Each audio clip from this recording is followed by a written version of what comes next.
Welcome to part 2, Death Traps and Infrastructural Brutalism. So we've set up that infrastructure is a crucial part of social, political and economic life, and it's all around us all the time. What we want to focus on here is what happens when it breaks down, and also what are the longer term implications of this obsession with infrastructure in our lives for the earth and for the environment.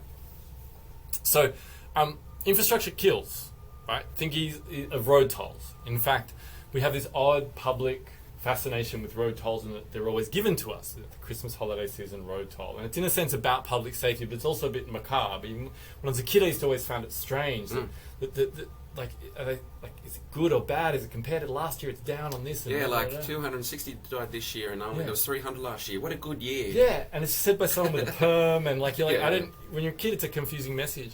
You notice also there's ones for wildlife you see quite commonly. Koala area, deaths, I think it would say. There's one in Madawi, 3 this year, last year, 2 or whatever. On the way into Hawks Nest and Tea Gardens, I think there's a sign like that as well, So we're often given reminders about infrastructure's potential for death, right, and kill us. And Harris Solomon's reading looks at potholes, about death traps. Now, this may seem trivial. Potholes may seem banal. They may seem trivial. They may seem like this annoyance. They may seem something that the irate resident complains about. But they're important for a couple of reasons. Is that they're indicators of care, of response, of maintenance. So of the capacity of government and authorities, and in some cases private infrastructure providers and owners, to fix things. Which ones they fix, which ones they don't. Which is a priority, which is not, etc. become important questions. And they're important because they're a direct cause of wounding, injury, and even death. There's a photo there of Mumbai Street in the monsoon. Those potholes are enormous, and if you can see some of those vehicles, those motorbikes and those 3-wheelers plunge right into those. And the article talks about people being completely washed away in the monsoon down these holes, etc., etc., etc.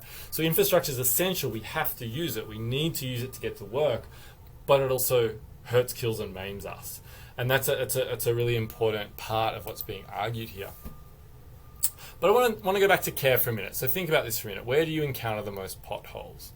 Where are the roads smooth and well maintained? Now, I think we'd like to think, in more affluent, wealthy areas, they're smooth and well maintained. It depends on the council there. The council may have more money because it can charge higher rates or it employs more people. Where are they most, potholed and difficult to drive through, etc., etc.? They're just sometimes on feeder roads in the countryside. They're often really bad, etc., etc., etc. It's usually those extremes, but sometimes it won't necessarily fit into those kinds. Yeah, growing up in Cessnock, potholes, central, safe labour seat. You can drive from out of the Cessnock into kind of towards Singleton, and the road just becomes more smooth. So right. As soon as you good example. And it's almost like a pothole line, right? An imaginary line. So you can think of it at varied scales. So even on campus, there's different areas that are really potholed and different areas that are not.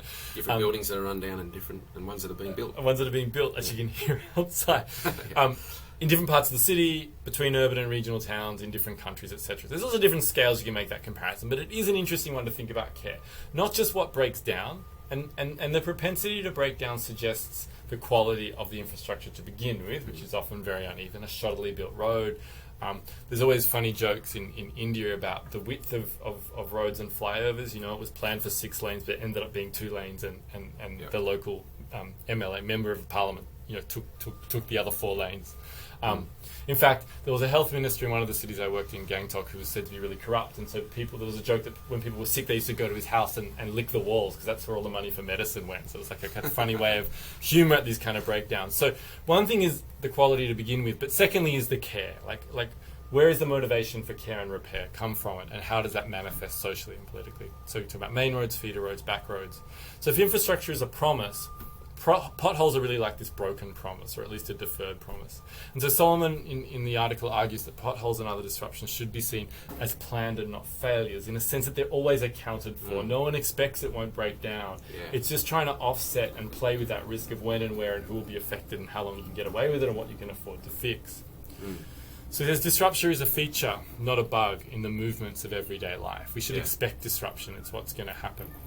Yeah, and in relation to what gets fixed, who and when, and the DIY thing, the example at the end there is about who became known as Wanksy, which is a joke on Banksy in Manchester, where there was a bunch of potholes they would never get fixed, so he discovered that if he drew a dick around it, that like all of a sudden they would come and get fixed very quickly. So it's a nice little piece there of kind of almost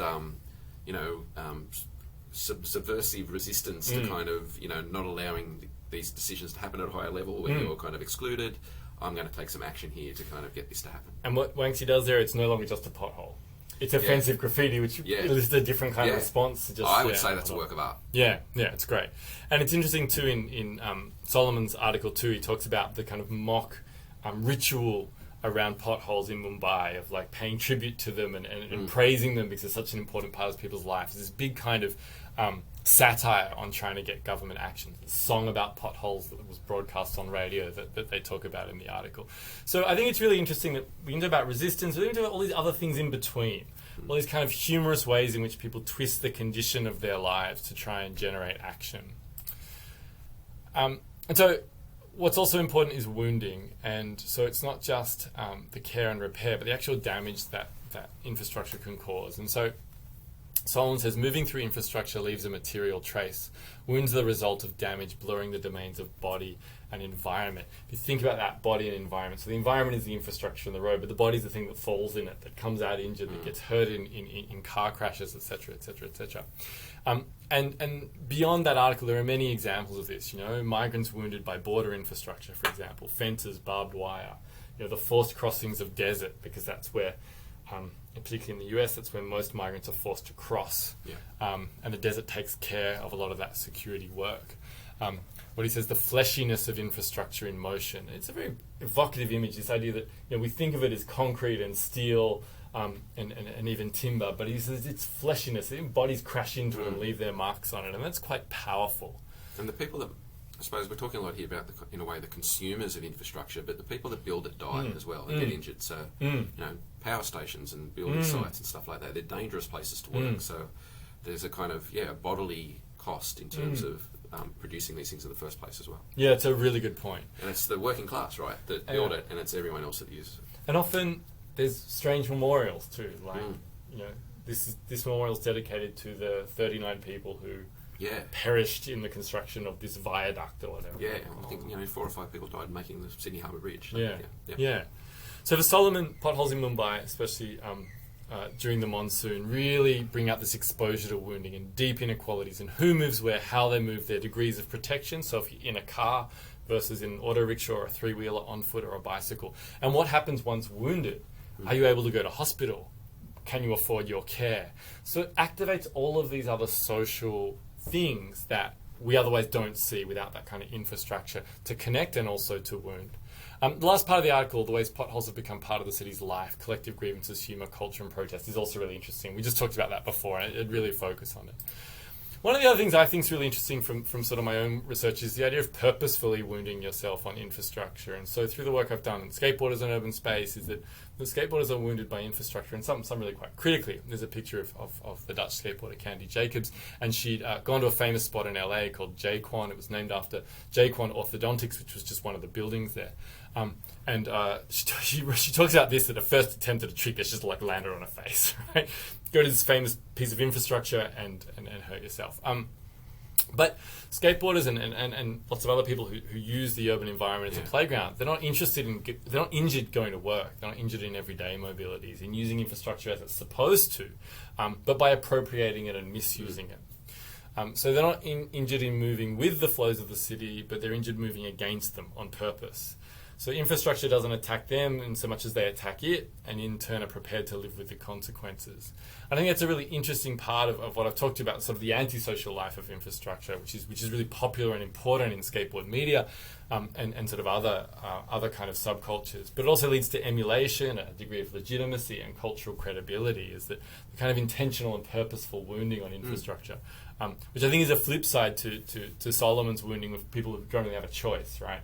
People who certainly have a choice, but of course the infrastructure then takes on a mythical kind of figure as with its capacity to hurt and injure. And if you can tame the handrail that injured so many others, then your cultural credibility is really high. It's a really good example of bricolage and like around subculture theory that skaters reinvent public space used for production purpose, going to work, or consumption purpose, going to buy stuff. They reinvent that space to use as terms of self-expression and fun and stuff like that. And to come together, right? Yeah, quite a kind of it's a social space from antisocial behaviour. Okay, so the other reading we had was Infrastructural Brutalism, which is Michael Triscello's introduction to a book of the same name. It's a really fascinating take on the way infrastructure is depicted in what he calls artistic texts, but he really is talking about television and film.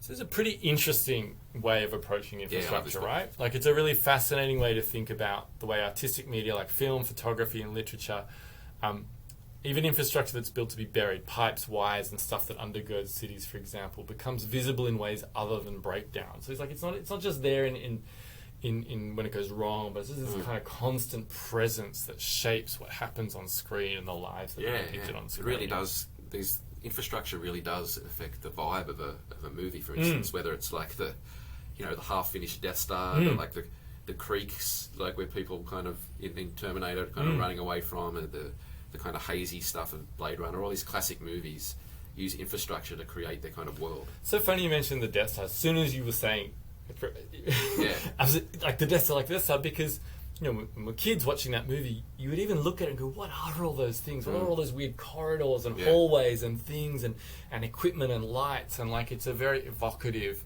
sort of technological kind of dystopia that's created. And I suppose in a great example of debating the politics of infrastructure in Clerks, movie Clerks, they discuss the ethics of whether the rebels should have blown up the Death Star with all those contractors on there still building it, and whether they were innocent and all that kind of thing. So it's a good example, I suppose, and showing our age. Yeah, exactly. I know.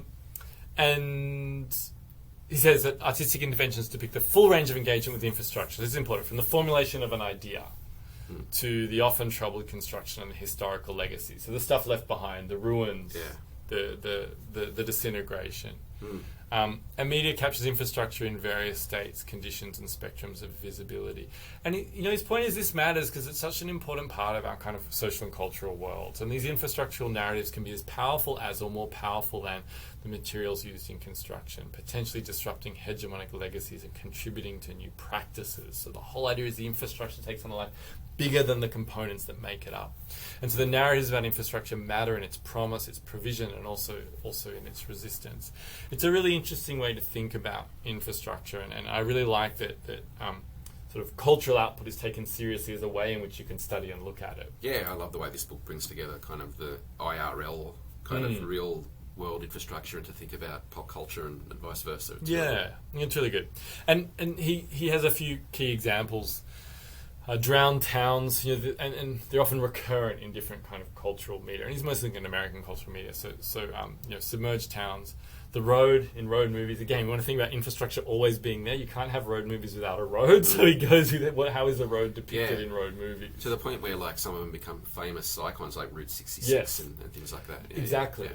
And then the ruins of oil capitalism, which he talks about True Detective Season 1, and the image there comes from a book called Petrochemical America by Richard Mishrash Photos. I haven't linked to the Petrochemical America book, but there's a newspaper article which shows some of the images from it there.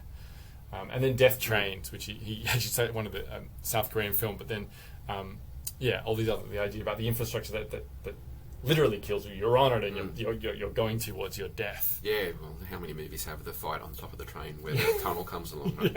Exactly. Yeah. The ruins thing is really interesting. I mean, there's so many kind of post-industrial kind of apocalyptic dystopia movies on the one hand, but there's also more kind of realist depictions like True Detective and even The Wire and shows like that use the kind of decimation of infrastructure and the loss of industry to kind of as a background for the alienation and exploitation and the crime or whatever that's going on as a kind of not a determined result of that, but kind of in relation to those developments. Absolutely, and as a key way in which society has to be reorganised, around crime and making do and policing and in the case of True Detective, it just provides this backdrop of the failed promise of kind of wealth from oil that didn't really stay in Louisiana or in the region. It's also interesting from the perspective of sort of skateboarders and other subcultures like graffiti, how Ruined infrastructure has a completely different value, and it's a place where you can be away from attentive eyes, old power stations, for example. The Wanji power station has been pretty important for graffiti culture in this area, and people will even skate on the roof from time to time. And so, and certainly late 80s kind of rave culture was kind of almost dependent on those kind of empty post-industrial spaces to have illegal parties in and things like that. Military bunkers and these kind of things as well. So it is interesting that ruination obviously breaks the promise, and infrastructure is no longer used for its intended use, but other people, other communities will find uses for it. So where does the kind of brutalism come into Truscello's argument? So Truscello sees these interventions into humanity's collective march to self-destruction through the ceaseless advancement of infrastructure. So it's brutal because we keep doing it. Even though we know it fails, even though it ruins the environment, even though it allows for the extraction of natural resources, we keep promising and building. And every time we promise and we build, we say it's going to be cleaner, it's going to be more efficient, it's going to be less harmful. But we keep doing the same things. We watch things ruin next to things that we're rebuilt. Airports are a really good example that airports always have to be upgraded and rebuilt, for example. So we just keep building new ones without much thought to their sustainability. They'll eventually be upgraded and rebuilt, for example. He says, the advancement of infrastructure is consuming vital resources, condemning millions to premature deaths, and blocking potential exit routes from its own systematic suicide. Like, it's quite powerful, powerful words here. So it's really this entrapment idea that we talked about before. We're locked into this addiction to infrastructure. So artistic media is interesting because it provokes calls to action in different ways. It draws attention in different ways. It brings us into a narrative. It gives us a kind of deeper engagement than just facts or rational arguments. He says it's subtle intimations which inspire people to unbuild necropolitical structures and warn against the construction of future necropower. We're going to talk about necropolitics in part 3. So he argues, look, the larger counter-hegemonic, so the kind of larger kind of counter-politics at play, is that the more people realize the necropolitics of infrastructure, to see and practice beyond the neoliberal consensus that decaying infrastructure must always be repaired, and that an absence of infrastructure always an opportunity for so-called development. His point here is, instead of seeing an absence of infrastructure as an opportunity to build it, and instead of seeing ruin as an opportunity to upgrade and replace, we should let things fall apart, which is, it's a powerful argument, there have been certain social experiments that kind of let things fall apart, but most of them ended quite badly. So it's an interesting one about how does the temporality of that work and for whom and who will get caught up in it. But again, I think it's an interesting argument. And the powerful line from the last part of the book is, what we deter or destroy today will mean more in our collective future than anything we build or repair. I think it brings me back to this idea of the kind of anthropause. So during COVID-19, particularly the first year in 2020, a lot of theorists began to talk about this idea of an anthropause, about human activity was paused globally for a period of time. Not all of it, but a large proportion of it. And it was this opportunity to pause and think, and a lot of people, particularly ecologists, would then notice different behaviours of animals, different things emerging, different things going on, and surprising things too. Like, a lot of animals are dependent on human rubbish, and without humans throwing out all this rubbish, they didn't have places to feed and all this kind of stuff. But it was one of these rare opportunities in contemporary human history where there was like a widespread sudden pause. And it plays a little bit into what Truscello is really talking about here, is that you kind of need a moment to stop and say, no more, build no more. Like, we don't need to do all this stuff anymore. And of course, as soon as we had the opportunity to get back to where we were, we began getting back to where we were. Back to all the solid melts into the air. Aircrafts are ripping through the sky again. Goods are moving around the world, and I mean, we're experiencing some shortages and blockages in logistics chains for other reasons, but. Yeah, it's a really interesting intervention into, if humans get a chance to stop and think, what will they do? We kind of had our chance to stop and think, but it's hard to change course, I think, particularly on a global scale. All right, we'll come back with necropolitics.